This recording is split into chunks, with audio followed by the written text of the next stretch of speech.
Okay, the article says how to become a great leader. Again, it's a GT article, 1 page का article है मगर थोड़ा सा lengthy है.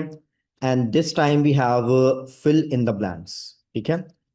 ये आइल्स में कैंडिडेट्स के फेवरेट क्वेश्चंस हैं, लिसनिंग के पेपर में भी, रीडिंग के पेपर में. Same technique, everything same. ये वाले क्वेश्चंस भी सीक्वेंस में. और मैंने आपको क्लियरली बताया कौन से क्वेश्चन सीक्वेंस में नहीं होते.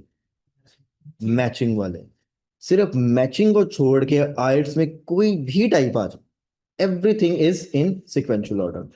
इसलिए इन क्वेश्चंस को करने की टेक्निक ये है कि आप अगर सारे क्वेश्चंस नहीं पढ़ना चाहते, कोई इशू नहीं है. एक पढ़ लें, या मेरी एडवाइस है कम से कम 2 या 3 क्वेश्चंस पढ़ें, इनके कीवर्ड बनाएं और टेक्स्ट को शुरू से पढ़ना शुरू कर दें. ठीक है. आपको शुरू में ये 2 या 3 आंसर्स मिल जाएंगे, और जैसे ही मिलेंगे बस वहां से फिर आगे आगे आए. अगेन 2 सवाल पढ़ें, फिर वापस टेक्स्ट पे जाएं.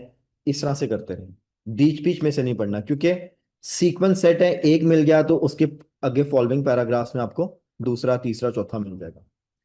इस इकट्ठे पढ़ लें. कई बार होता क्या है, आपको पहले क्वेश्चन का कीवर्ड नहीं मिल रहा होता, आप उसी पे टाइम स्पेंड करते रहते हैं, मगर आपको दूसरे का मिल जाता है. अगर दूसरे का मिल गया तो यू नो कि पहले का आंसर उससे पीछे होगा.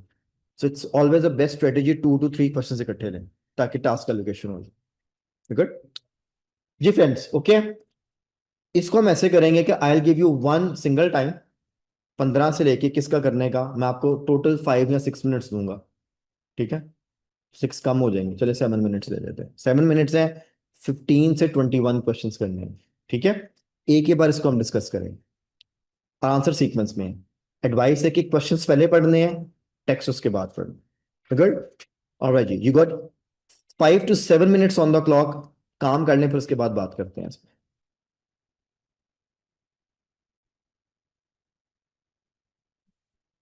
ओके, फर्स्ट ऑफ ऑल हम इसके आंसर्स ले लेते हैं, और फिर वहां से आगे बात चलाएंगे. क्वेश्चन नंबर 15, क्या आंसर है? The answer is trust. ठीक है. अच्छा, मैं क्या करूंगा, मैं आपको ना साथ साथ एक रेफरेंस दूंगा. रेफरेंस किस तरीके से दूंगा आपने जरा समझ लेना. मैंने इस पूरे टेक्स्ट को ना यहां से लेके यहां तक नंबरिंग की हुई है, हर लाइन को 1 2 3 4 5 6 7 8 9 10. अगर मैं आपको लाइन नंबर बताऊंगा ना तो समझ जाए कि वहां पे आंसर है. फॉर एग्जाम्पल, अगर मैं कहता हूँ लाइन नंबर 5, तो दिस इज 1 2 3 4 5 6, इस तरह से चले. ठीक है. फिर आगे 7 8 9 10 एंड सो ऑन. तो फिर से लाइन नंबर 5 में आंसर है, या 5 और 6 में आंसर है, तो आपने उसको सीक्वेंस में नंबरिंग कर लेनी, फिर आपको समझ आ जाएगा. We all set. ठीक हो गया. मैं देखती हूँ ऐसे किया होगा. यस. ठीक है, तो क्वेश्चन नंबर 15 का आंसर ट्रस्ट है, और ये आपको लाइन नंबर 5 और 6 में मिल जाएगा. ठीक है. लिख लें, बाद में आप इसको टैली कर लीजिएगा अगर आपका आंसर गलत है तो. 5 6. Question number 16, answer. Goals is the correct answer, और ये आपको टेक्स्ट में लाइन नंबर 7 से 9 में मिलेगा. 7 till 9 मीन्स 7 8 और 9 को पढ़ेंगे तो आपको इसका रेफरेंस मिल जाएगा. ठीक है. Question number 17, answer is strategy, that's correct. And the reference is line number 11 till 13. 11 से 13 में इसका रेफरेंस आपको मिल जाएगा. ये रेफरेंस मैं क्यों बता रहा हूं अभी मैं इसको एक्सप्लेन भी कर देता हूं. Question number 18, solutions. Answer is solutions, and the reference is line number 18 19. 18 और 19. Question number 19, answer is pride, और इसका रेफरेंस है लाइन नंबर 21 till 23. 21 से 23, 21 से 23. क्वेश्चन नंबर 20, क्या आंसर है?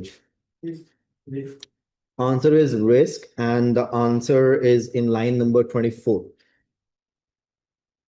And 21 answer ji. Answer is future, correct. और रेफरेंस है लाइन नंबर 27 से 29. 19 का आंसर मिस्ट्री प्राइड है, 21 से 23 में मिलेगा. आपके जो भी आंसर्स गलत है ना, इन रेफरेंसेस पे जाके जरा इसको रीटेली कर लें, और फिर मैं आपको इसका एक और चीज बता दूं कि इसका करने का फायदा क्या होगा प्रैक्टिस के दौरान। ठीक है, just take some time and do it.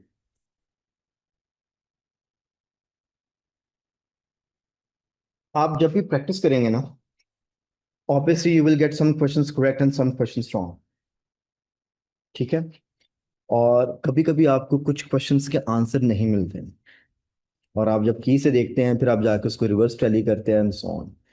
ये वही वाली स्ट्रेटेजी है। आपकी इंप्रूवमेंट पता कब आती है? जब आपने गलत काम के ऊपर अपनी मिस्टेक को आइडेंटिफाई किया। ये बात मैं बार बार बोलता हूँ और बहुत कम लोगों को बात समझ आती है। आप टेस्ट पे टेस्ट करते जाएंगे, आपकी इंप्रूवमेंट नहीं आनी है। ठीक है, वो हिट एंड ट्रायल मेथड होता है, कभी सही हो जाता है कभी गलत होता है। उसके पीछे बेशुमार फैक्टर्स हैं। आपने जिस टाइम किया उस वक्त आप मेंटली कितने फ्रेश थे, आपको उस वक्त कितना मूड था पढ़ने का, आप उस वक्त कितनी तैयारी करके बैठे हुए थे। लोड्स ऑफ फैक्टर्स हैं। ठीक है, इसलिए हम इसको फिक्स नहीं कर सकते। मगर इंप्रूवमेंट कहाँ से आएगी? जिसके अंदर आपको एक कंसिस्टेंट स्कोर मिलेगा। आप जब भी गलती करेंगे आपने उस काम को रीडू कर लेना।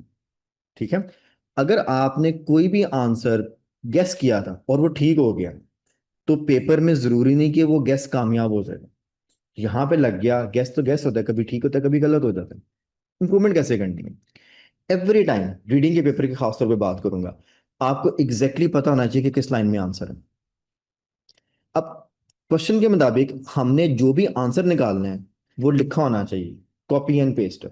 ठीक है, अब ये trust, goals, strategy, solutions, pride, risk and future सारे वर्ड्स लिखे हुए हैं। आप जब की में से जाके इसको टैली करते हैं तो आप देखिए ये वर्ड कहाँ लिखा हुआ है। और क्योंकि हमें स्ट्रेटजीज पता है कि आंसर सीक्वेंस में आ रहे हैं, तो अगर मुझे 15 का आंसर मिल गया है और 17 का मिल गया है, तो मुझे पता है कि इसके दरमियान में कहीं पर गोल्स का वर्ड लिखा होगा, एंड वी फाइंड इट। ठीक है, मगर अब ड्यूरिंग द एग्जाम तो मुझे नहीं ना मिला था। अब मैं इसको इम्प्रूव कैसे करूं? आपने देखना है कि यार ये जो लाइन है, ये लाइन में क्या लिखा होगा। Again and again, whatever the line is printed in the question paper is not written as it is in the text. It means इस लाइन की वोकेबलरी आपसे मैच नहीं हुई, 15 की हो गई है, 16 की हो, 17 की हो गई है। इट मीन्स वो वाले वर्ड्स की वोकेबलरी आपके पास है, आपको उसकी पैराफ्रेजिंग समझ आ रही है, इसकी नहीं समझ आई। और अगर आपने गेस पे निकाला था तो गेस करके आप इसको मजीद सॉलिडिफाई करें कि मुझे कितनी बात समझ आई थी और कितनी नहीं आई है। इसलिए जब भी प्रैक्टिस करें अपनी नोटबुक्स के ऊपर या जहां पर भी करें, आप ये वाला काम ना जरूर किया करें। आपको एग्जैक्टली पता होना चाहिए कि इसका आंसर किस लाइन में लिखा होगा। अब फॉर एग्जाम्पल, आज वेंसडे है, एज्यूम करते हैं कि कमिंग सैटरडे को आपका फाइनल पेपर आपने बुक करवाया हुआ है। अब आपके पास 2-3 दिन रह गए हैं, या मोस्टली आपके पास लास्ट वीक चल रहा है एग्जाम का। अब आपने रिवीजन करनी है, तो आप मुझे बताएं आइल्स में कितने चैप्टर हैं लिसनिंग के? कोई है चैप्टर्स? नो, ना रीडिंग के, क्योंकि इसका सिलेबस नहीं है। जब हमारे पास सिलेबस होता है ना, तो हम उसको डिवाइड कर लेते हैं कि यार एग्जाम से इतने दिन पहले मैंने ये चैप्टर्स रिवाइज करने हैं, ओके हो जाएगा। अब यहाँ पर बात आती है स्किल्स की। अक्सर स्टूडेंट एग्जाम से 2 दिन पहले भी पेपर ही सॉल्व कर रहे होते हैं। आप कितने पेपर सॉल्व कर लेंगे एक दिन में? 4 मॉड्यूल्स हैं, चारों का एक ही दिन टेस्ट है। लिसनिंग के कितने कर लेंगे 2 दिन में? रीडिंग के कितने कर लेंगे? आप पूरे दिन मुश्किल से 1 या 2 पेपर ही करेंगे, सब थक जाएंगे। 3 घंटे लगते हैं पेपर सॉल्व करने में, लिसनिंग, रीडिंग, राइटिंग। स्पीकिंग में अगर डाल दूं तो 3 और 3 6, पूरे दिन में 6 घंटे बंदा पढ़ ले तो लगता है आज मैंने बहुत पढ़ाई की है। तो एग्जाम से पहले आपकी क्या रिवीजन नहीं, सिर्फ 2 लिसनिंग के पेपर, और 2 लिसनिंग के पेपर में एक पार्ट में स्पेसिफिक क्वेश्चन आते हैं, तो आपने शायद एक क्वेश्चन को एक ही बार टैकल किया, तो it means this is not a good revision. Exam से एक हफ्ता पहले आपने जो पेपर सॉल्व किए हुए हैं ना, वो आपकी रिवीजन है। अब रिवाइज कैसे करना है? ये जो चीजें आपने की हैं, आज आपने परफॉर्म किया, आज आपने इसके ऊपर गलतियां लिख ली हैं, आपने लाइन लिख ली कि किस लाइन में आंसर है। आप एग्जाम से 2 दिन पहले पूरी 10 बुक्स रिवाइज कर सकते हैं, और हर बुक में आपके 4 पेपर हैं। अगर आपने वो 10 बुक सॉल्व की हुई हैं, तो 10 को 4 से मल्टीप्लाई करें, 40 पेपर्स आप रिवाइज करके जा सकते हैं। कितना टाइम लगेगा रिवाइज करने में? पेपर खोला, यार ये स्टेटमेंट है, टेक्स्ट में ये इसकी पैराफ्रेजिंग है, इस तरह मैंने गलती की थी, इस तरह मैंने कल एग्जाम में गलती नहीं करनी। आप 6 घंटे पढ़ेंगे ना, आप लिसनिंग, रीडिंग, राइटिंग के 40-40 पेपर रिवाइज कर सकते हैं। इसलिए ड्यूरिंग प्रैक्टिस ये चीजें इतनी इंपॉर्टेंट है, इसको लिखा करें। इट्स नॉट अबाउट के एग्जाम से एक दिन पहले हम प्रैक्टिस कर लेंगे, वो कोई प्रैक्टिस स्किल डेवलप हो जाता है। स्किल एक दिन में डेवलप कभी भी नहीं होता। स्किल को डेवलप करने में 3-4 हफ्ते महीने लग जाते हैं। स्किल आ गया है तो रिवाइज क्या करना है? अगर स्किल आ गया तो बस ठीक है, फिर तो रिवीजन की जरूरत ही नहीं है, फिर तो पेपर सॉल्व करें जाकर, मगर स्टिल भी रिवाइज। Making sense? इसीलिए जितने एसेस लिखते हैं एग्जाम से पहले वो पढ़ने होते हैं कि मैंने क्या क्या गलती की थी, मुझे कमेंट्स क्या मिले हैं, कल पेपर में मैंने गलती नहीं करनी, मैंने कितनी लिसनिंग्स की थी, किस सेक्शन में कौन से क्वेश्चन में मेरी गलतियां थी, वो आपके काम आएंगी। अब यहां पर आपको जिस जिस क्वेश्चन में प्रॉब्लम हो रही है आपको एग्जैक्टली पता है इस लाइन में लिखा होगा, go back to the line, check the vocabulary, क्योंकि एग्जाम में तो अनसीन पेपर आना, मगर आता है इसी स्टाइल में। That is where it helps, और इसी को हम वोकैब मैच बोलते हैं। अगर आपको पता ना 5 और 6 टेक्स्ट की लाइन की ये रिप्रेजेंटेशन है, अब आपको पता है उन 2 लाइनों में जितने वर्ड्स दिखे ना वो इस लाइन के साथ मैच हो रहे हैं। माय डियर फ्रेंड्स, ये करना है आपने, अगर आप वाकई वन सिंगल शॉट में आइल्स का पेपर क्लियर करना चाहते हैं और अपने डिजायर्ड बैंड से भी ऊपर जाना चाहते हैं, this is the best strategy. अक्सर स्टूडेंट्स को मैं कहूँ ना रिवाइज करें, तो वो मुझे पेपर सॉल्व करके दे देते हैं 2 दिन पहले, वो रिविजन नहीं है। गुड। सो ये लिखा करें, क्या ये अभी मैंने आपको लिख दिया, ये ट्रू फॉल्स में भी करना है, मैचिंग में भी करना है, फिलिंग द, कोई भी क्वेश्चन आ जाए सबका रेफरेंस अवेलेबल होगा, क्योंकि हमने खुद से तो कुछ लिखा नहीं है, जो टेक्स्ट में लिखा हमने तो वही लिखना। सो इट मीन्स रेफरेंसेस है, so we need to know के रेफरेंस कहाँ पर। और इसी तरह लिखा करें, आपके पेपर के ऊपर लाइंस पे लिखा होना चाहिए, ठीक है? 2 दिन बाद भी खोलेंगे ना, आपकी वोकेबलरी रिपीट होती रहेगी, और इस तरह आइट्स की वोकेबलरी डेवलप होती है। कोई 5,000 6,000 वर्ड्स याद करने से नहीं होगी, वो कभी भी आपके जहन में नहीं बैठेंगे, इस तरह बैठेंगे। Good. Reading is not that difficult, ठीक है? I don't know may be, मगर रीडिंग मेरा वन ऑफ द फेवरेट है। मुझे बहुत मजा आता है पढ़ते हुए या रीडिंग का पेपर सॉल्व करते हुए, क्योंकि वोकैब्स डेवलप हो गई जो करते समझ आ रही होती है।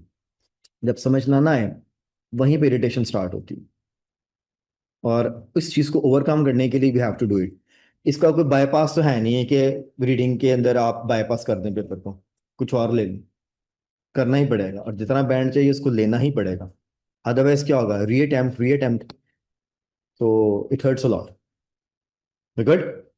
So this is a technique for vocab matching, it's really important. यही बात मैंने कल आपको लिसनिंग के पेपर में बताई थी कि जो उसने कहा है उसको लिखें। आपको पता हो कि टेक्स्ट में क्या लिखा है और टेप में क्या बोला, यहाँ पर हमारे पास क्योंकि लिखा हुआ है, हमें इसको मैच करने में जरा सामने होती है, तो put it on the paper please. Good. ठीक है, अब मुझे बताइए इसमें से कोई क्वेश्चन आपको ना समझ आया हो, आंसर नहीं मिल रहा, तो बोलता आप इन रेफरेंसेस पे जाएंगे, you will find the answers.